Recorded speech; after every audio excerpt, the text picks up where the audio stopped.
título de agradecimientos, quiero agradecer a las hermanas clarisas de San Antonio, de aquí de Vitoria, que han sido las que me han permitido grabar aquí en su casa y recibir pues al invitado de hoy, que es don Carlos López Lozano, ¿no? Que es el obispo de la Iglesia Anglicana en España, pero que su verdadera denominación o más correcta sería... La Iglesia en España, la Iglesia Anglicana en España se llama Iglesia Española Reformada Episcopal. Ajá. La razón es porque originalmente se llamaba Iglesia de España, como Church of England, como Iglesia de Inglaterra. Pero la Iglesia Católico-Romana no nos permitía usar la palabra Iglesia de España, porque decía los derechos los tiene el arzobispo de Toledo, el primero de las Españas, y por lo tanto, entonces tuvimos que añadir la palabra Iglesia Española, pero reformada, haciendo referencia a la reforma inglesa y a la reforma. Y después, cuando vinieron otras iglesias protestantes, pues pusimos episcopal, porque obviamente una de las características de las iglesias de la comunión anglicana es que están regidas en un sistema sinodal episcopal, pero los obispos son el centro de la comunión en la iglesia. Pues don Carlos, bienvenido, welcome, ¿no? y ongi etorri. Ongi etorri, me gustaba. Bueno, pues muchas gracias. La presencia de don Carlos aquí en Vitoria se debe precisamente a esta Semana de la Unidad de los Cristianos y al hecho de que va a participar precisamente en una ceremonia ecuménica con motivo de esta Semana de la Unión de los Cristianos.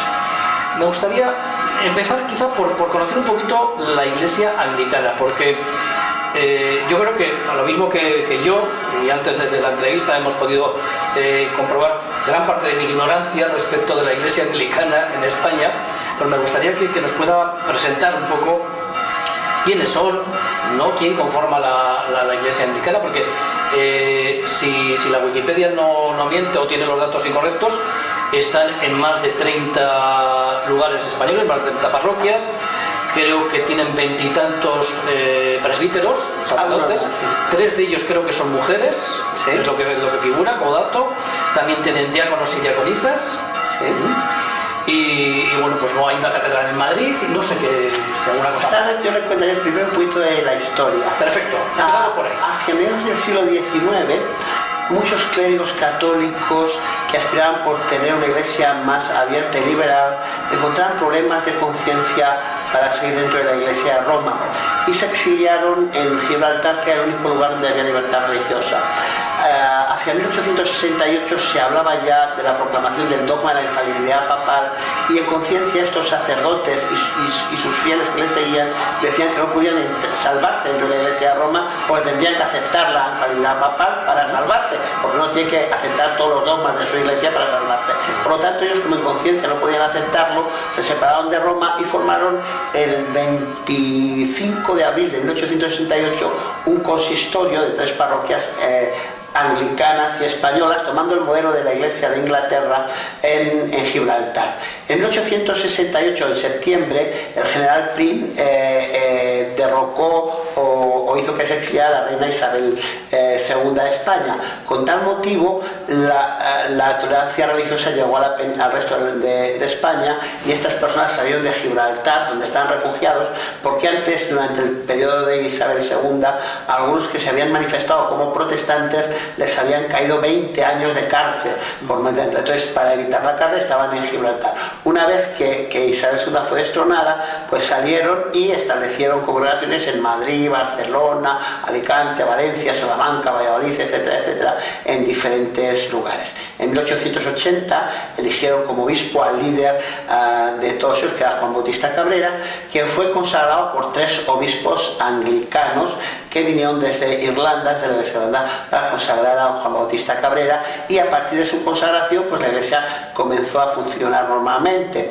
Fue una iglesia que sufrió mucho durante la guerra civil, la posguerra, porque anteriormente había ocupado un lugar semipúblico de mucha visibilidad. Como habrán visto los espectadores, hay una película que es de Amenábar, que hace poquito que se ha estrenado, que se llama Mientras dure la guerra. En esa película hay un personaje transversal de la película que es Atilano Coco, amigo de Unamuno.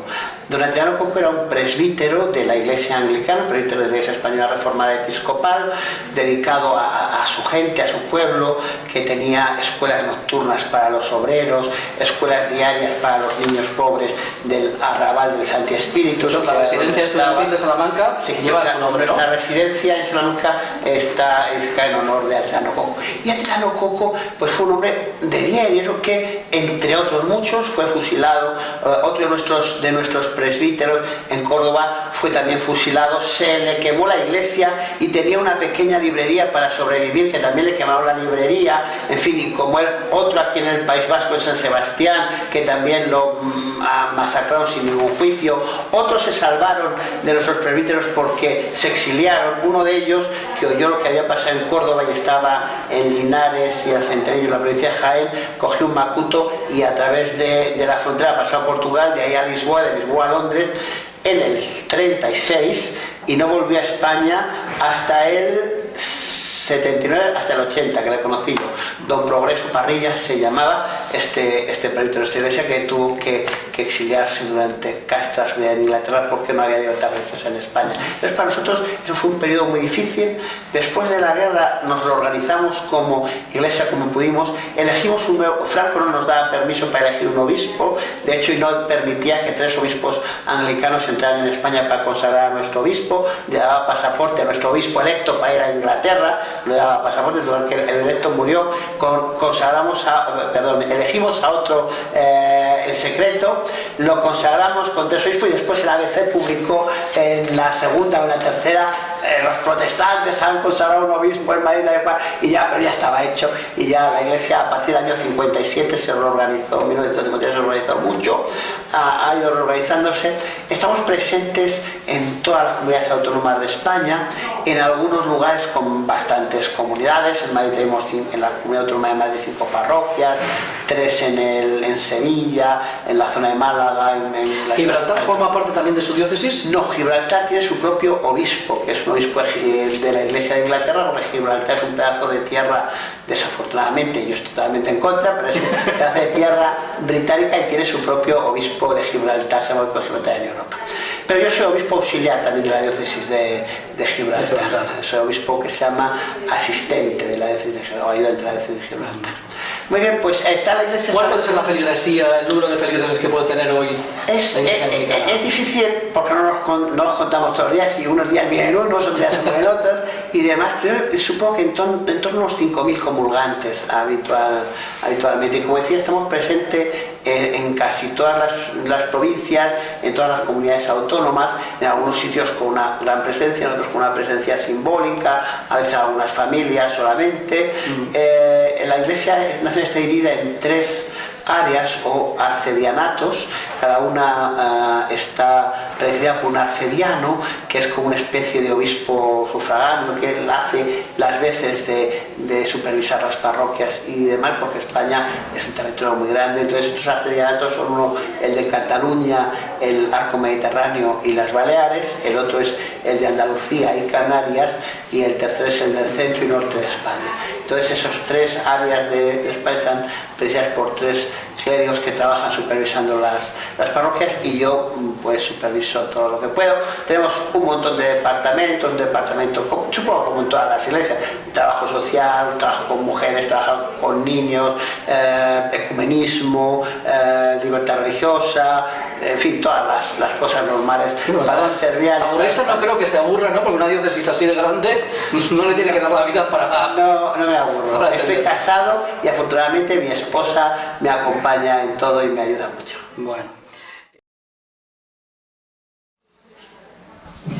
Bueno, pues su presencia aquí en Vitoria, como decíamos antes, es para participar en un acto ecuménico. Me gustaría preguntarle cómo entiende el anglicanismo este tema del ecumenismo. Bueno, la iglesia anglicana, la comunión anglicana en el mundo es una comunión que tiene una vocación ecuménica muy profunda. De hecho, probablemente seremos la única iglesia del mundo que ha dicho que estamos dispuestos a desaparecer en unión de cualquier otra iglesia. Eso sí, creemos que la unidad debería estar basada en 4 pilares fundamentales. Y esos 4 pilares los llamamos el cuadrilátero de Lambeth, y han estado en el diálogo con la Iglesia Católica Romana y con otras iglesias. Nosotros decimos que para que la unidad se pueda producir se tienen que dar estas cuatro puntos. El primero es la supremacía de las Sagradas Escrituras como conteniendo lo esencial para la salvación, sin que haya que añadir ninguna otra cosa fuera de las Sagradas Escrituras. En segundo lugar, los dos sacramentos de Jesucristo, el bautismo y la Eucaristía, esos sacramentos que son universales y para todos los cristianos y siempre. En tercer lugar, los credos apostólicos y concilios ecuménicos, el credo apostólico, el credo niceno-constantinopolitano, el credo de San Atanasio y los 4 primeros concilios de la Iglesia, y finalmente el episcopado histórico, como se dice en la Iglesia romana, la sucesión apostólica. En base a esos 4 puntos, Biblia, sacramentos, credos y episcopado, creemos que se debe fomentar la unidad de la Iglesia. En la década de los 90, el anglicanismo pues vivió unos momentos duros, porque sufrió una fuga bastante seria de fieles que se pasaron al catolicismo, incluso muchos presbíteros anglicanos, y el motivo fue pues todo el tema de la ordenación de mujeres, ¿no? Claro, el tema del acceso de la mujer al sacerdocio es un tema que sigue, ¿no?, estando encima de la mesa, y está encima de la mesa incluso de la Iglesia Católica. No sé, me gustaría preguntarle, ¿cree usted que este tema pues acabará provocando un cisma dentro de la Iglesia Católica, o por el contrario quizá acabe siendo un motivo de más acercamiento, ¿no?, pues con la Iglesia anglicana, con la Iglesia protestante? Bueno, en primer lugar tengo que decirle que no fue una situación crítica, ni grave, ni difícil para la comunidad anglicana la ordenación de las mujeres.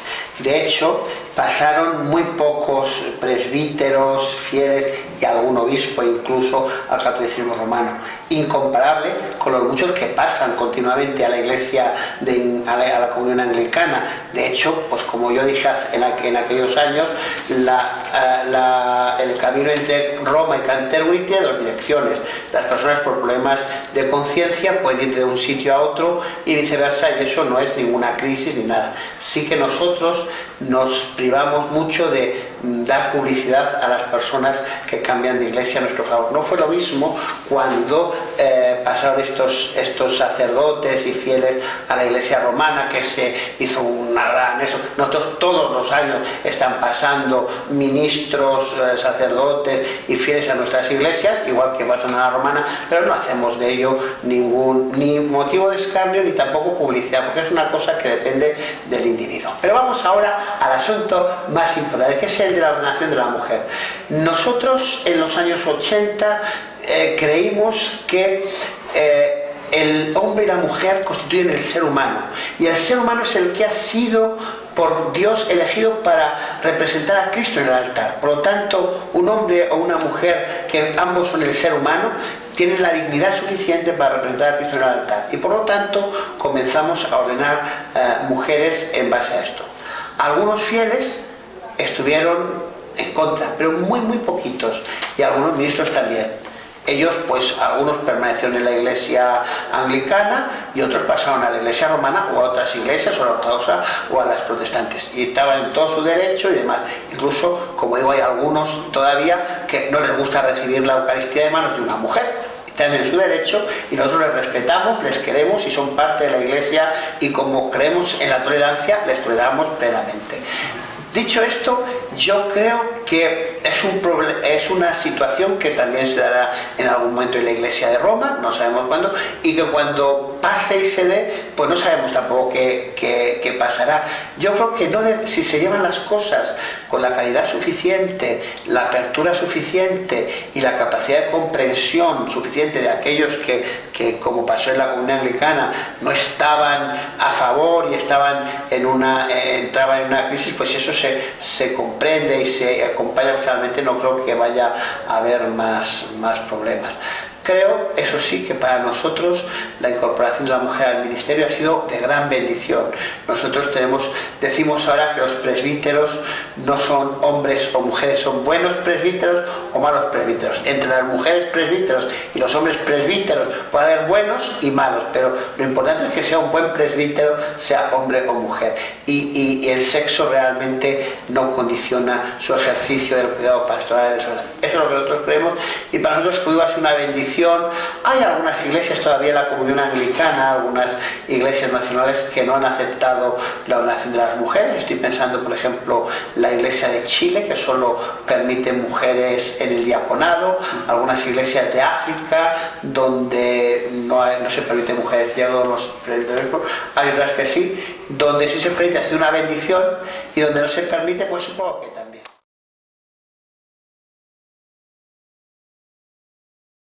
Roma ha tenido un sello propio, ¿no? Me gustaría que para usted, ¿cuál es el distintivo, quizá en materia de ecumenismo, de la Iglesia conducida hoy por el Papa Francisco? Yo creo que el Papa Francisco ha dado un paso de gigantes. Su distintivo es la apertura y la cercanía con las otras iglesias. Podríamos decir que el pontificado de Juan Pablo II fue la era de hielo del ecumenismo, con mucho ecumenismo antes de su pontificado después del Vaticano II. Juan Pablo II fue la era de hielo. El Papa Ratzinger comenzó bastantes acercamientos porque tenía la gran experiencia de Alemania, donde católicos y protestantes trabajan juntos, y eso ya no le venía tan de nuevas como al Papa Wojtyła. Y el Papa Francisco es un hombre totalmente abierto, que tiene una gran experiencia en Latinoamérica con las iglesias. Si uno va a Buenos Aires, donde él fue arzobispo, pues uno sabe que hay iglesias ortodoxas, católicas, protestantes, alemanas, de la inmigración alemana a Buenos Aires. Tenga usted en cuenta que a principios del siglo XX, en el siglo XIX, Buenos Aires era la ciudad del mundo, después de Londres, donde más británicos había. Es decir, que anglicanos en Buenos Aires había, me parece que 18 o 20 parroquias de personas emigrantes del Reino Unido, de Gales, de Escocia, de Irlanda y de Inglaterra, que habían llegado a Buenos Aires buscando una vida mejor. Entonces no había una ciudad en Inglaterra, excepto Londres, que fuera tan grande en presencia de británicos como Buenos Aires. Así que el Papa tiene no solo le viene de lejos, tiene una cercanía. Yo conozco a muchos argentinos que han estado con él alrededor de una charla, de una mesa. Desde entonces es un Papa cercano. Además ha coincidido que fue elegido Papa muy próximo con la elección de arzobispo de Canterbury de Justin Welby, nuestro arzobispo de Canterbury. Así que en el mismo año fueron los dos elegidos. Tuvieron la oportunidad de intercambiar presentes, experiencias y demás. Y yo creo que no hemos tenido un acercamiento desde el famoso acercamiento de Pablo VI y el arzobispo de Canterbury Ramsay, que fue la primera vez que visitó un arzobispo Roma. Creo que usted conocerá la historia de que el arzobispo de Canterbury Ramsay visitó Roma y estaban en un acto ecuménico, y el Papa Pablo VI le pidió al arzobispo Ramsay que diera la bendición final, y este hijo se inclinó y dijo: de ninguna manera.